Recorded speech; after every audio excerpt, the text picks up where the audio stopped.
Assalamualaikum warahmatullahi wabarakatuh. Waalaikumsalam warahmatullahi wabarakatuh. Selamat pagi Pak. Ya, pagi. Sebelumnya mohon maaf mengganggu waktu Bapak sebentar untuk saya wawancarai. Ya, Perkenalkan, nama saya Rizaidin dengan NIM 25 dari program studi agribisnis. Saya juga Saya ya, oke. Apakah Bapak bersedia meluangkan waktu Bapak sebentar untuk saya wawancarai? Bersedia. Baik, kita mulai ya Pak. Bisa Bapak perkenalkan nama dan jabatan Bapak tadi? Perkenalkan, nama saya Muhammad Iksan. Saya berasal dari Morosinjung dan jabatan saya jadi Satpam di sini adalah anggota sebagai anggota. Sudah berapa lama Bapak bekerja sebagai satpam di kampusnya?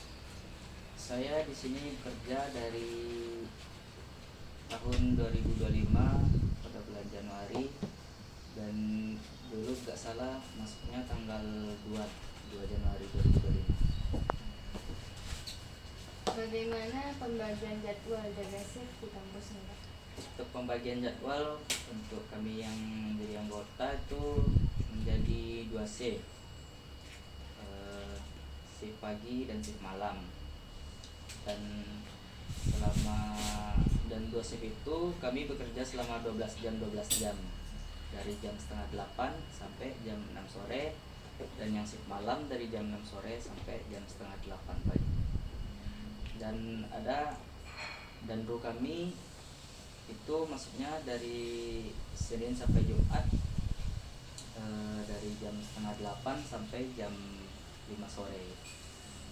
Misalnya kalau ada kami yang izin atau kami yang cuti, yang anggotanya itu yang menggantikannya itu danru. Area mana yang menurut Bapak menjadi prioritas pengawasan? Untuk area, mungkin semua area WNP ini termasuk bagian dari kami. Namun yang sebagai prioritas kami di situ adalah di mana gedung-gedung yang berisi alat-alat yang sangat berharga gitu, seperti komputer atau berkas-berkas mahasiswa, yaitu di dekanat, ruang dosen, dan kantor komputer. Apa saja perlengkapan yang digunakan Bapak saat bertugas? Perlengkapan saat bertugas, kalau perlengkapan saat shift malam, yang pertama itu adalah pastinya kami membutuhkan senter untuk menyenter area-area yang gelap ya, senter, dan untuk jaga safety seperti borgol dan pentungan. Apakah ada briefing sebelum mulai bertugas Pak? Sebelum kami bertugas, kami kan pergantian shift dulu, apel dulu, dan saat kami pergantian shift itu pertukaran informasi terjadi. Misalnya informasi barang-barang yang pindah, misalnya barang seperti kipas yang ada di lokal gitu, sekarang pindah ke aula. Dan kami harus memberikan informasinya kepada teman yang shift malam, dan shift malam memberitahukan ke yang shift pagi besoknya gitu. Atau misalnya ada pimpinan datang dari Padang, itu kami juga memberitahu ke shift yang lain. Dan briefing ya tentang itulah, misalnya kalau lagi patroli ada yang gagal gitu, beritahu ke teman rebutin. Apa jenis gangguan keamanan yang paling sering terjadi? Untuk gangguan keamanan, alhamdulillah selama saya bekerja di sini tidak ada yang mengganggu sekali. Aman-aman aja. Aman, alhamdulillah aman aja di sini. Bagaimana prosedur jika terjadi kehilangan barang di kampus? Jika kehilangan barang, yang pertama kali kami yang menanyakan itu barang apa yang hilang dan di mana hilang terakhir kali itu ditaruh barangnya. Yang ketiga terus kapan hilangnya gitu. Nanti kalau udah tahu ketiganya, kalau enggak kami melakukan itu patroli nyari barangnya dulu gitu kan. Atau bisa juga dicek melalui CCTV di mana barangnya. Apa langkah yang dilakukan jika ada orang yang mencurigakan, Pak? Langkah yang harus dilakukan ketika ada orang yang mencurigakan. Yang pertama kali kami memastikan dulu siapa orangnya gitu. Misalnya orangnya nggak kenal, ya kami langsung gerak dan menemui orang yang tidak dikenal tersebut, menanyakan apa urusannya di sini. Mana tahu orang dari Padang gitu kan, mana tahu ada orang-orang kantor atau dinas-dinas lain yang ada urusan di sini kan, ditanyakan dulu apa kepentingannya di sini. Bagaimana penanganan jika terjadi konflik antar mahasiswa? Penanganan jika ada konflik antar mahasiswa. Pas saya bertugas pernah sih, pas itu pemilihan ketua HMB. Ya penanganannya bagi kami, jika masalah tersebut masih bisa kami selesaikan, kedua belah pihak yang bermasalah itu kami bawa ke sini. Kami kami mediasi di sini dulu. Sekiranya mereka bisa berdamai di sini, ya kami lakukan lah yang terbaik di sini dulu kan. Kami briefing di sini dulu gimana baiknya. Namun jika cara kami tidak berhasil, ya kami serahkan kepada yang lebih paham, lebih dapat menyelesaikan. Apakah pernah menghadapi situasi darurat, Pak? Bisa diceritakan? Situasi darurat ya? Iya. Selama saya bekerja, mungkin situasi daruratnya ya yang itu tadi, pas konflik antar mahasiswa pas pemilihan ketua HMB, dan pengalaman saya ya itu paling darurat cuma itu. Bagaimana misal ada kejadian serius gitu. Bagaimana Bapak sebagai satpam menghubungi dan bekerja sama dengan polisi seandainya ada kejadian yang serius di kampus ini? Seandainya ada kejadian yang serius, contohnya seperti apa ya? Maling gitu ya? Iya. Misalnya ada kejadian galak ya. Iya. Ada kejadian yang kayak gitu. Yang pertama kali kami lakukan adalah mengamankan si maling gitu.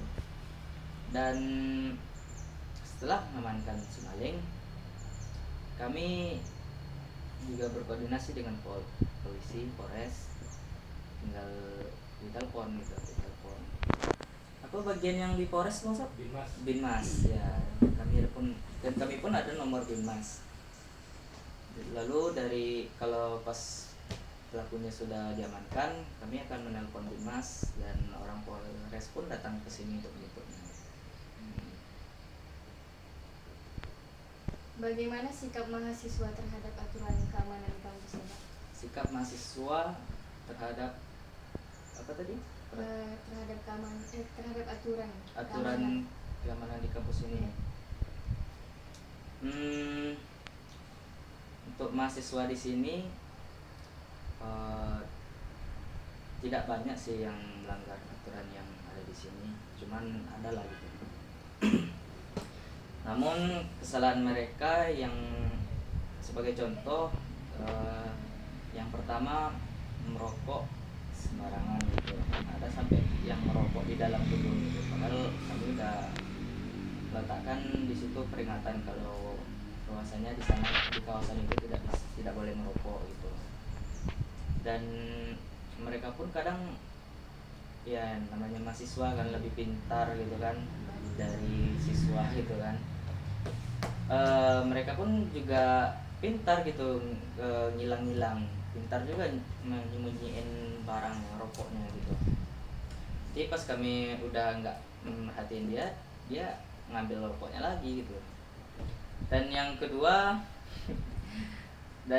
itu masalah soal parkir ya. Parkir kadang mereka juga sembarangan gitu, nggak, padahal mereka tahu gitu kawasan yang mana parkir dosen, mana parkir mahasiswa. Kadang ditegur pun kadang mereka ngelawan gitu, sebentar kok pak, 5 menit kok pak, bentar kok pak. Aduh, mana ya bilangnya, mau dibiarin nanti makin melunjak gitu, gak dibiarin yang teman-teman lain pasti ngikut kan. Makanya di situ agak rumit, lumayan susah gitu. Cuman nggak banyak lah, nggak banyak sih. Beberapa orang aja ya. Oh ya, puluhan mungkin ada ya. Puluhan mungkin, beberapa sih enggak, puluhan ada. Apakah menurut Bapak mahasiswa di sini udah cukup disiplin dalam mengikuti aturan kampus nih Pak? Kembali lagi di pertanyaan sebelumnya, untuk semua mahasiswa di sini kebanyakan mengikuti aturan lah, cuman ada sebagian yang melanggar aturan gitu. Bagaimana cara Bapak menegur mahasiswa yang melanggar aturan? Menegur mahasiswa yang melanggar aturan, yang pertama kali kami menegurnya secara lisan, langsung. Misalnya ada yang melanggar aturan, langsung kami datangi dan kami berikan pemahaman dan aturan, mana tahu mereka belum tahu aturan di sini kan. Namun jika mereka melanggar lagi, kami udah cukup itulah, kalau gak diam ya dibilangin lagi gitu. Namun jika itu terulang lagi,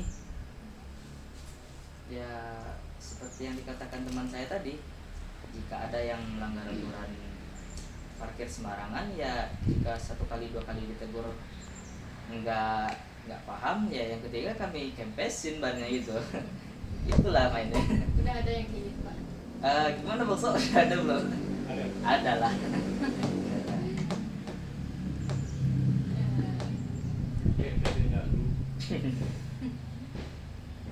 Apakah sering membantu mahasiswa dalam hal tertentu Pak? Misalnya entah itu menunjukkan lokasi atau ruangan apa? Itu juga termasuk tugas kami kan, dan itu pun sering banget juga enggak, cuman jarang pun juga enggak. Lumayan lah, lumayan banyak. Kadang juga bukan mahasiswa sih yang kami tunjukin ruangannya, misalnya seperti dari dinas-dinas lain pun, tamu-tamu dari luar pun juga kami tunjukin di mana lokasi.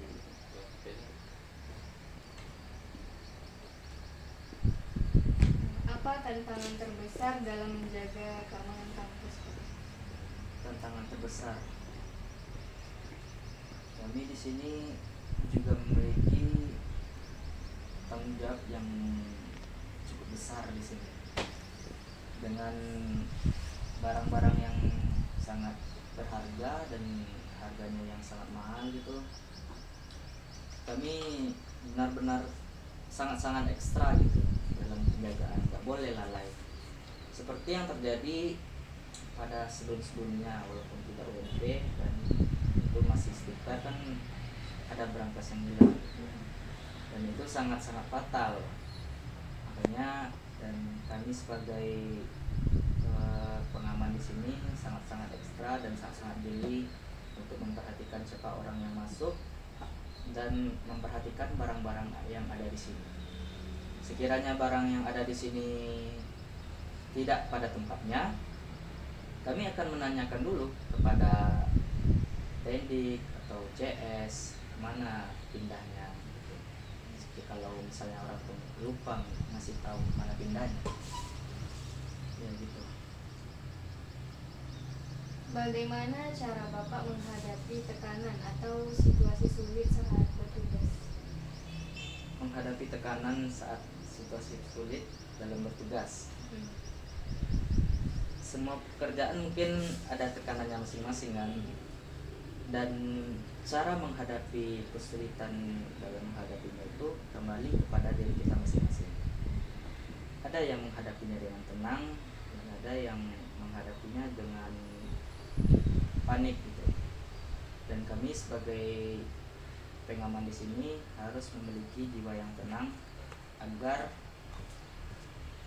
kesimpulan yang kami berikan itu sangat maksimal dan yang baik gitu. Ketika ada suatu situasi yang penting, ya harus dipikirkan secara baik-baik dan secara matang gitu dalam menghadapi kesulitan dalam kerja. Apa pengalaman paling berkesan selama bekerja sebagai satpam di sini? Pengalaman yang paling berkesan. Yang pertama di sini seperti lingkungannya di sini kan di sektor pendidikan, dan saya di sini menemui orang-orang yang sangat-sangat bagus, yang sangat-sangat berpengalaman, sangat-sangat berkembang gitu, baik secara teknologi maupun wawasan, dan mereka pun masing-masing memiliki pengalaman-pengalaman yang berbeda. Dan setiap mahasiswa yang ada di sini berasal dari daerah-daerah yang berbeda, dan itu pun dari saya, dari situlah saya tahu di daerah sini apa yang menjadi kelebihannya, apa yang menjadi suatu khas dari daerah tersebut, dan saya lebih mengenal luas lah mahasiswa-mahasiswa yang ada di sini. Dan menurut saya bekerja di sini sangat-sangat sistem kekeluargaan lah gitu, tidak memandang jabatan, dan menyetarakan lah gitu. Kami merasa nggak dibawakan gitu, nggak direndahkan. Oh iya, dan lagi karena di sini di sektor pendidikan, saya juga mengetahui sedikit ilmu-ilmu yang ada di pertanian dan peternakan, dari seputar teknologi maupun penelitian-penelitian yang dilakukan di kampus ini. Bagaimana menjaga konsentrasi saat bertugas dalam waktu lama? Menjaga konsentrasi dalam waktu yang lama. Yang pertama itu dari pola hidup kita, dari waktu istirahat kita. Kalau misalnya kita begadang mungkin udah pasti nggak fokus gitu, udah ngantuk kan. Namun jika kita tidak begadang namun tak ngantuk gitu, alhamdulillah di sini ada fasilitasnya, ada dikasih kopi juga, dispenser, dan itu juga sebagai pilihan kita. Misalnya kita udah ngantuk, kopi sebagai kafein kita untuk menghilangkan ngantuk gitu kan. Itulah. Apa saran untuk meningkatkan keamanan di kampus ini? Saran untuk meningkatkan keamanan di kampus ini,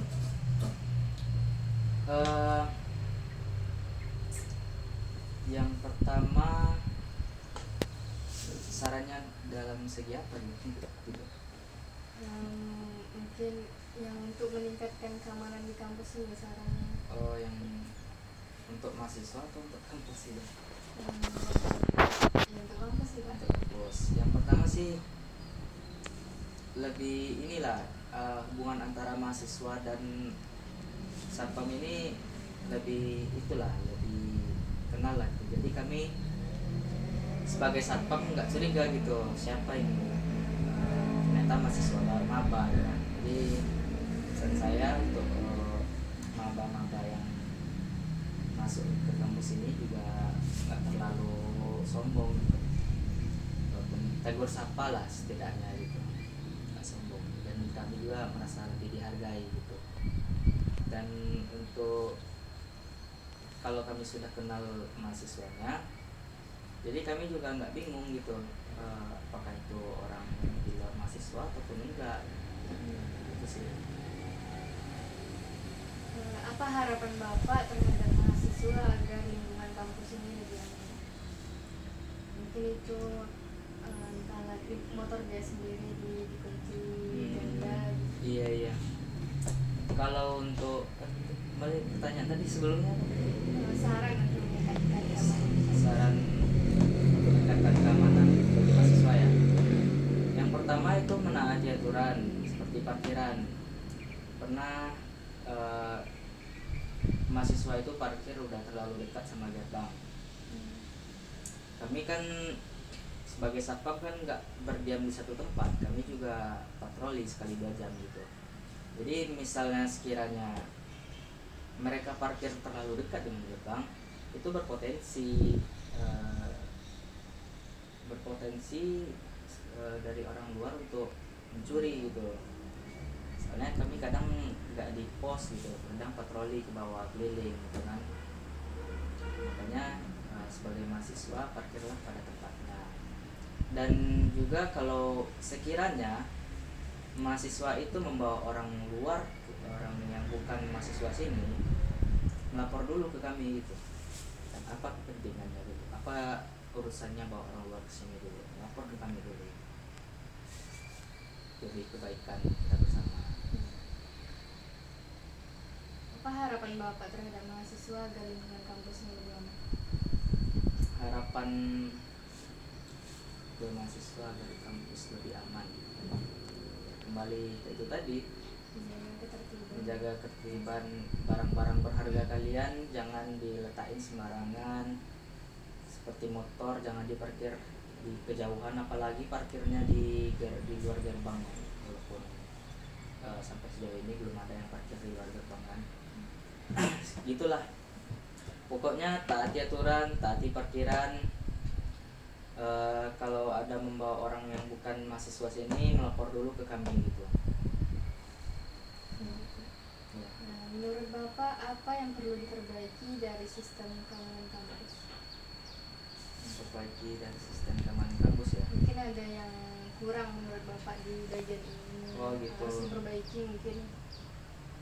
Mungkin kami di sini kekurangan fasilitas ya, seperti HT. Dengan lingkungan wilayah kampus ini yang begitu luas, yang adalah sekitar 3 hektar kan. Karena lingkungan yang begitu luas, kami butuhkan HT untuk mengkoordinasikan yang lebih baik gitu. Dan di sini juga menurut saya pribadi, kampus ini masih kekurangan CCTV di setiap sudutnya. Walaupun tidak ada, tapi masih kurang untuk setiap sudutnya. Boleh saya tahu HT itu apa, Pak? Oh, HT itu kayak itu telepon iya. radio. Tahu kan? Biasa di sini ya, Pak. Apa pesan menurut Bapak apa yang harus dilakukan mahasiswa dan orang-orang kampus di sini agar keamanannya tetap terjaga? Yang dilakukan mahasiswa sama orang-orang yang ada di kampus untuk supaya keamanan di kampus ini tetap terjaga. Yang pertama itu hubungan mahasiswa dan orang yang kerja di sini dengan satpam harus bukan harus ya, tidaknya saling mengenal lah gitu. Yang kedua, taati aturan yang ada di sini. Ya, itu aja sih menurut saya. Wawancara sudah selesai, Pak. Terima kasih banyak atas waktu dan informasi yang telah Bapak berikan kepada saya. Semoga jawaban yang Bapak sampaikan sangat membantu kami dalam memperoleh data yang kami butuhkan. Dan semoga bermanfaat juga wawancara yang kita lakukan hari ini, Pak. Mohon maaf jika selama wawancara mungkin terdapat kekurangan, dari itu segi Terima kasih banyak Pak. Ya, Saya tutup.